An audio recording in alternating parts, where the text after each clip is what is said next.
ثانوی دامزلہم العالیہ کی ذات اقدس بھی ہے جو اپنے مخصوص فضائلانہ قبا زاہدانہ اخلاق ذیشانہ جن کو جانتا اور پہچانتا ہے زمانہ، جن کے بارے میں کسی نے کہا یہ الگ بات ہے کہ خاموش کھڑے رہتے ہیں، یہ الگ بات ہے کہ خاموش کھڑے رہتے ہیں، جو بڑے ہیں وہ پھر بھی بڑے رہتے ہیں، یہ الگ بات ہے کہ خاموش کھڑے رہتے ہیں، جو بڑے ہیں وہ پھر بھی بڑے رہتے ہیں۔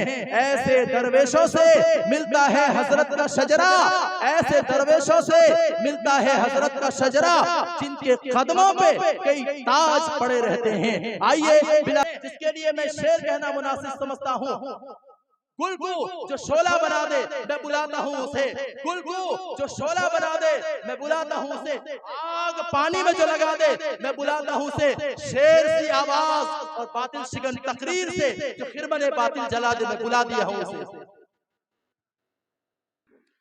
بسم اللہ الرحمن الرحیم، الحمد للہ رب العالمین والعاقبۃ للمتقین، والصلاة والسلام على سید الانبیاء والمرسلین، سیدنا وحبیبنا وحبیب رب العالمین محمد وعلى آلہ واصحابہ ومن هدى بهدیہ الى یوم الدین۔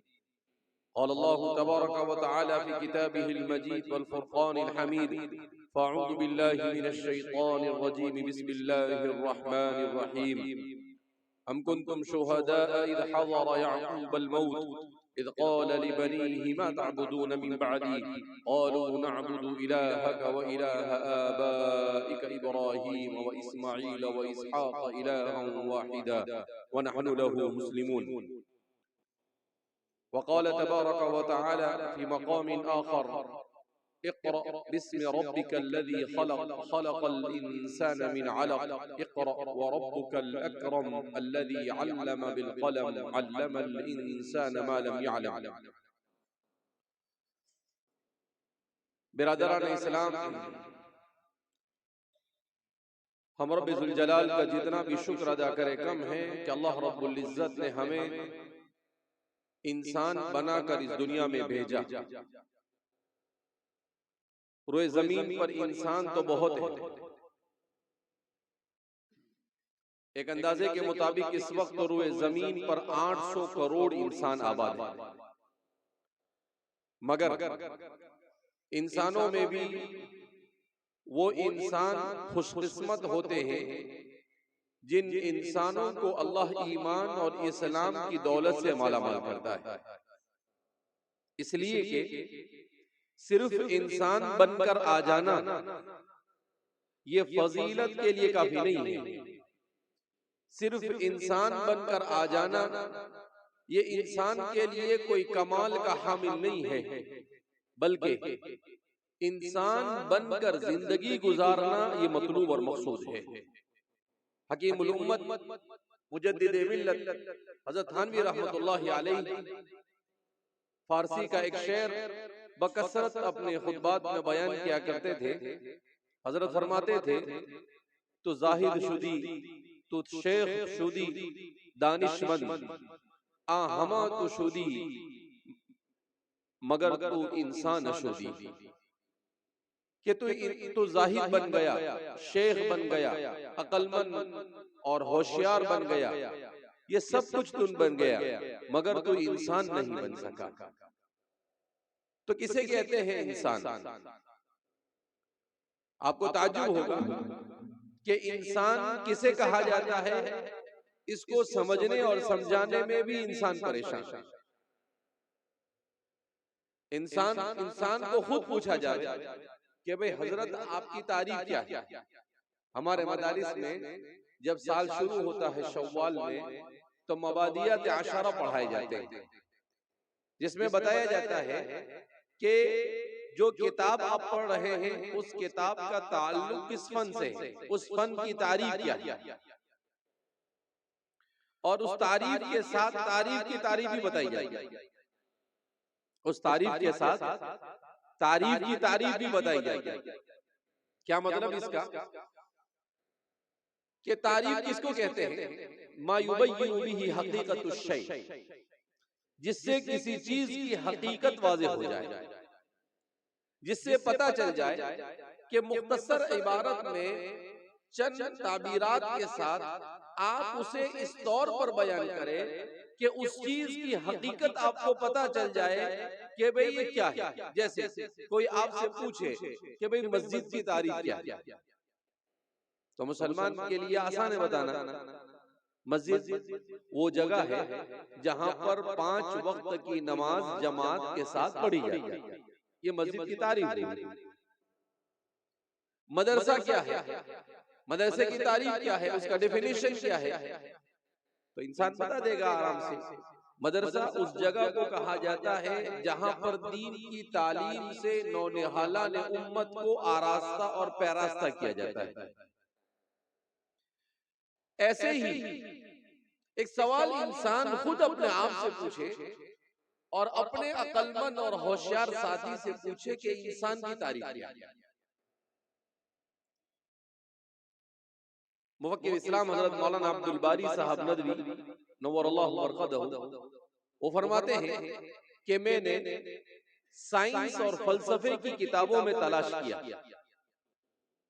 کہ انسان کی تعریف کیا ہے. کہا مجھے تعجب ہوا، بڑے بڑے فلاسفہ بڑے بڑے سائنسداں ہیں مگر کوئی انسان کی تعریف نہیں کر سکتا.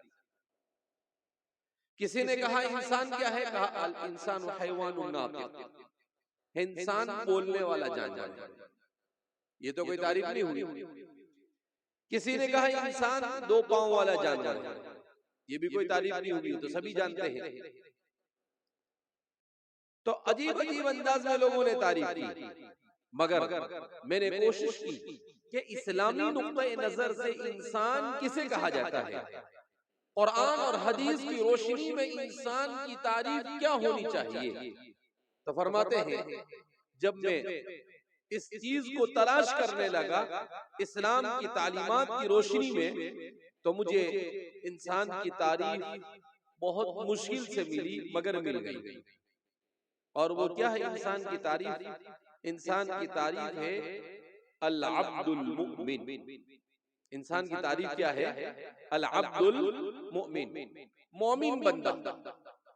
سوال پیدا ہو تو کیا جو مومن نہیں وہ انسان نہیں ہے؟ بظاہر انسان ہے مگر حقیقت میں انسان نہیں ہے. جیسے کسی گھر میں اگر بچہ اپنے والدین کی نافرمانی کرے، والدین کی خدمت نہ کرے، ان کو ستائے، تو والدین غصے میں کیا کہتے ہیں؟ جا بھائی جا، تو میرا بچہ نہیں. تو اس کا مطلب یہ نہیں ہوتا ہے کہ وہ بچہ نہیں رہا، بچہ تو ہے ہی، مگر وہ چونکہ بچہ بن کر گھر میں نہیں رہ رہا ہے، اس لیے ماں باپ نے اسے کہہ دیا کہ بھائی تو میرا بچہ نہیں ہے. کیا مطلب؟ کہ مقصد بچہ اس کے اندر میں نہیں پا جائے. یہ بچہ اس کو کہتے ہیں جو اپنے ماں باپ کی خدمت کرے. اللہ رب العزت نے توالد و تناسل کے اس سلسلے کو اسی لیے جاری کیا کہ جہاں انسان یہ سلسلہ قیامت تک جاری رہے، وہیں پر انسان کو اولاد اس لیے عطا فرمائی تاکہ وہ اولاد اپنے والدین کی خدمت گزار ہو. اگر اولاد والدین کی خدمت گزار نہیں ہے تو اولاد کے دنیا میں آنے کے مقاصد میں سے ایک اہم ترین مقصد فوت ہو رہا ہے. اور جب اہم ترین مقصد فوت ہوا تو ماں باپ نے کہہ دیا کہ بھائی تو آج سے ہمارا بچہ نہیں. بالکل اسی طریقے سے ہم انسان کو سمجھے کہ اللہ نے انسان کو ایک عظیم مقصد لے کر اس دنیا میں بھیجا. اگر انسان اس مقصد کے ساتھ اس دنیا میں زندگی گزارتا ہے تو اللہ کی نظر میں وہ انسان ہے، اور اگر وہ اس مقصد کے بغیر زندگی گزارتا ہے تو وہ صورتاً تو انسان ہے، دکھائی تو انسان دیتا ہے، مگر اللہ کی نگاہ میں اسے انسان نہیں کہا جا سکتا ہے. اسی لیے تو قرآن کریم کہتا ہے والذین کفروا یأکلون کما تأکل الانعام والنار مثوی لهم، کہ جو لوگ کفر کا شکار ہیں، کہا ان کا دنیا میں کام کیا ہے؟ یأکلون کما تأکل الانعام، وہ کھاتے ہیں ایسے جیسے چوپایا کھاتا ہے. والنار مثوی لهم، اور پھر قرآن کہتا ہے اور ان کا ٹھکانہ جہنم ہے. کیا مطلب؟ ان میں اور جانور میں کوئی فرق نہیں. جانور بیچارہ کیا ہے؟ کھانے کے علاوہ اس کا کوئی کام ہی نہیں. ہاتھی ہوتا ہے تو ہاتھی کتنا کھاتا ہے؟ اس کو روزانہ 40 سے 50 کلو گھاس چاہیے کھانے کے لیے. کتنا گھاس چاہیے؟ 40 سے 50 کلو. اب ظاہر سی بات ہے کہ 40-50 کلو گھاس، تو اسی لیے قرآن نے کہا وَالنَّارُ مَثْوًى يَأْكُلُونَ كَمَا تَأْكُلُ الْأَنْعَامُ. آپ دیکھیں گے گائے ہے، بھینس ہے، ان کو کتنا کھاتے ہیں. بکری چھوٹا سا جانور ہے مگر دن بھر چرتا رہتا ہے. اس کو چرنے کے لیے آدمی لے کر نکلتا ہے، پورا دن کھاتا رہتا ہے. ایسے ہی کسی بھی جانور کو اٹھائے تو قرآن کریم کا کہنے کا مقصد کیا ہے کہ وہ ہم نے انسان کو اس لیے نہیں بھیجا کہ وہ کھا پی کر زندگی گزار دے اور اس دنیا سے چلا جائے گا. نہیں، اس دنیا میں انسان کو کیوں بھیجا ہے؟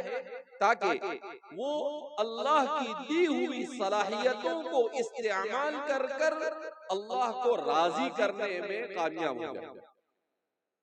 اللہ نے جو صلاحیتیں انسان کو دی ہے، انسان کتنا بھی کھا لے، لیکن انسان جتنا گائے بھینس کھاتی ہے اتنا نہیں کھا سکتا.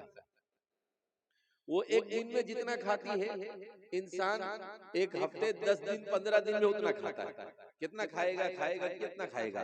اللہ نے چھوٹا سا پیٹ اسی لیے دیا ہے کہ بھائی زیادہ نہیں. اسی لیے اللہ کے رسول صلی اللہ علیہ وسلم نے ارشاد فرمایا لقیمات تقمن صلبک، چند لقمے جو تیری کمر کو سیدھا کر سکے اور تیرے اندر انرجی دے سکے کہ تو کھڑا ہو سکے، تو چل سکے اور الخالق اور مالک کی عبادت کر سکے. بہرحال ضرورت اس بات کی ہے کہ ہم اس حقیقت کو سمجھیں کہ اللہ نے انسان بنا کر بھیجا، اور انسان کیا ہے؟ لَقَدْ خَلَقْنَا الْإِنسَانَ فِي أَحْسَنِ تَقْوِيمٍ. ہم نے انسان کو بہترین ڈھانچے میں بنایا. وَسَخَّرَ لَكُم مَّا فِي السَّمَاوَاتِ وَمَا فِي الْأَرْضِ. وہ انسان جس کے لیے آسمان اور زمین میں جو کچھ ہے سب مسخر کر دیا. کیسا مسخر کیا؟ کہ یہی انسان اس دنیا کے اندر میں کیا کام کرتا ہے؟ انسان نے ہوائی جہاز بنایا اور کہاں پہ اڑ رہا ہے؟ وہ آسمان اور زمین کے بیچ میں اڑ رہا ہے. انسان نے پانی کا جہاز بنایا اور کہاں پر چل رہا ہے؟ وہ پانی کے اوپر بڑے بڑے جہاز بنا کر چل رہا ہے. وہ جو چاہتا ہے کرتا ہے، مگر انسان یہ نہ سمجھے کہ اس کا کمال ہے. یہ کمال اس خالق و مالک کا ہے جس نے اس کے لیے ساری چیزوں کو مسخر کر دیا. ورنہ انسان سے زیادہ طاقتور مخلوق بہت ساری پائی جاتی ہے مگر وہ نہیں کر سکتے. آپ نے دیکھا آج تک کہ آپ کے اڑیسہ کے اندر میں کہیں جنگل کے اندر میں بندروں کی وہ تعداد رہتی ہو، بندروں کی وہ جماعت رہتی ہو جس نے اپنی بلڈنگ بنائی. دیکھا آپ نے؟ ارے بندر نے کبھی بنائی؟ اڑیسہ والے، مجھے تو اڑیسہ کی زبان نہیں آتی، میں اردو میں تقریر کر سکتا ہوں میں. تو بندر نے کبھی گھر بنایا اپنا؟ ارے بھائی کسی نے دیکھا ہے کہ 2 منزلہ 4 منزلہ 5 منزلہ 10 منزلہ؟ نہیں بنا. حالانکہ انسان اور بندر میں کوئی زیادہ فرق نہیں ہے بظاہر دیکھے تو. اسی لیے ڈاروین نے یہی کہہ دیا کہ انسان بندر کی نسل سے ہے. ہم کہتے ہیں کہ بھائی ٹھیک ہے آپ بندر کی نسل سے ہوں گے، ہم تو آدم علیہ السلام کی نسل سے. جس کو ایسا لگتا ہے وہ ہو سکتا ہے، لیکن الحمدللہ ہمیں تو قرآن نے کہا وَإِذْ قَالَ رَبُّكَ لِلْمَلَائِكَةِ إِنِّي جَاعِلٌ فِي الْأَرْضِ خَلِيفَةً قَالُوا أَتَجْعَلُ فِيهَا مَن يُفْسِدُ فِيهَا وَيَسْفِكُ الدِّمَاءَ وَنَحْنُ نُسَبِّحُ بِحَمْدِكَ وَنُقَدِّسُ لَكَ قَالَ إِنِّي أَعْلَمُ مَا لَا تَعْلَمُونَ وَعَلَّمَ آدَمَ الْأَسْمَاءَ كُلَّهَا ثُمَّ عَرَضَهُمْ عَلَى الْمَلَائِكَةِ فَقَالَ أَنبِئُونِي بِأَسْمَاءِ هَؤُلَاءِ إِن كُنتُمْ صَادِقِينَ قَالُوا سُبْحَانَكَ لَا عِلْمَ لَنَا إِلَّا مَا عَلَّمْتَنَا إِنَّكَ أَنتَ العزیز الحکیم. اللہ اکبر. پوری سٹوری سنائی. انسان کو انسان کی حقیقت کو جاننے اور اس کی ہسٹری کو جاننے کے لیے ڈاروین کی طرح کسی کہانی کو بنانے کی ضرورت ہی نہیں تھی. وہ تو خالق اور مالک خود قرآن کریم کے اندر میں بیان کر چکا ہے کہ انسان کی تاریخ کیا ہے، اس کی ہسٹری کیا ہے اور اللہ نے اس کو کیسے بنایا. اللہ نے بیان کر دیا. پھر انسان کو اپنے عقل کے گھوڑے دوڑانے کی کیا ضرورت تھی؟ اسی لیے قرآن کریم کہتا ہے کہ جو لوگ حق کو جاننے کے لیے، انسان کی حقیقت کو سمجھنے کے لیے، اللہ کی حقیقت کو سمجھنے کے لیے اپنی عقل کو استعمال کرتے ہیں، قرآن کریم کہتا ہے کہ وہ لوگ اٹکل پچو میں لگے ہوئے ہیں. وہ صرف اپنی عقل کے گھوڑے دوڑا سکتے ہیں مگر وہ حقیقت تک کبھی رسائی حاصل کر سکتے نہیں. بہرحال تو میں نے اور آپ نے اس بات کو سمجھا کہ انسان کس کو کہتا ہے؟ انسان کہا جاتا ہے اس شخص کو جو اللہ کی مرضی کے مطابق زندگی گزارتا. انسان کس کو کہتے ہیں؟ اس شخص کو جو اللہ کی مرضی کے مطابق زندگی گزارے. یہ مدارس، یہ مکاتب، یہ خانقاہ ہے، یہ دعوت و تبلیغ کا یہ نظام، یہ اتنی ساری چہل پہل صرف اسی لیے ہے کہ انسان کو اس کے مقصد تخلیق سے واقف کیا جاوے.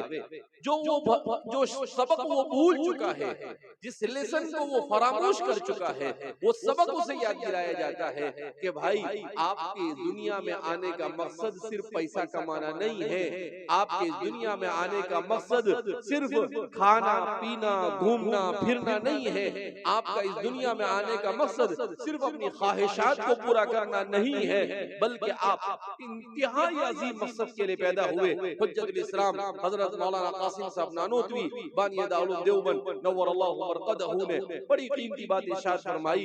آپ نے اپنی کتاب حجت الاسلام میں لکھا ہے کہ آپ دنیا میں غور کرو، دنیا کی جتنی چیزیں آپ کو نظر آتی ہیں ان میں سے کوئی بھی چیز آپ کو ایسی نہیں نظر آئے گی جو انسان کے لیے ضروری